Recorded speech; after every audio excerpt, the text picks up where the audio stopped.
If you look further on, you're going to see that there's a bifurcation of humanity.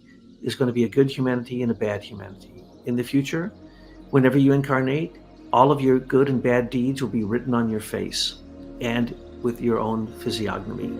So you can look at a person in, let's just say, next incarnation or the incarnation after that, they won't have to speak for them to let you know whether they're good or evil. It will be written on their face. And there will be vehicles that will be so turned to evil that there'll be very few for the people who Steiner calls the remnant, or those that some would call the raptured, or those who are harvested in the description in the Apocalypse. Well, those people are going to be wearing the white tunic. They're going to be preaching the eternal gospel. In other words, that we're immortal beings. We are not materialistic beings who are going to nihilistically die into a cold, dead grave, and that's the end of entropy. No, we are immortal beings. And once you know that, you preach the eternal gospel and you sing the new song of the Lamb or of Judah. And what is that song?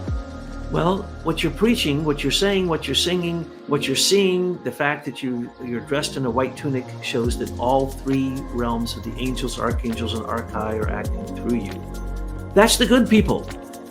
And the descriptions are very clear what happens with them. And you will find that it is a victory story. But you can go on the internet and you can go on Facebook or anywhere on the internet, and you're going to find people preaching about the eighth sphere. You hear people constantly talking about the eighth sphere, but they don't know what that is.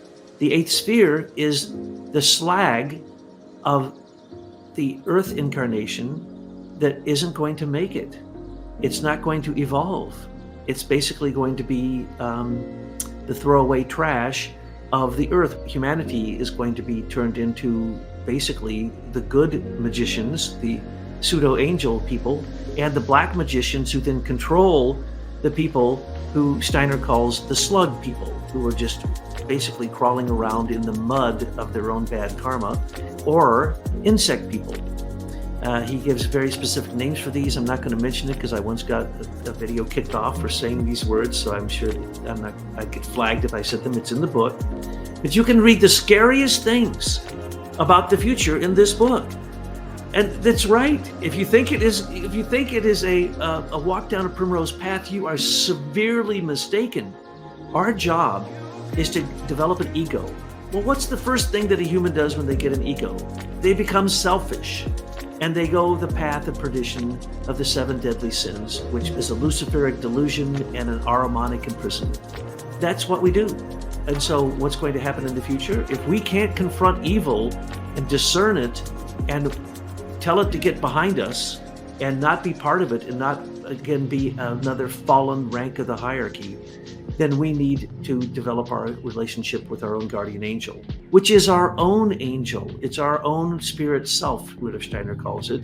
And so that is the task of the future. There may be nasty things coming for some people who are going to devolve, but there's wonderful things happening to open our eyes, our ears, and our heart and our actions to the spiritual world and become the eyes, ears, hands, and heart of the divine on the earth. And as we do that, then angels start to communicate with us and we communicate with them.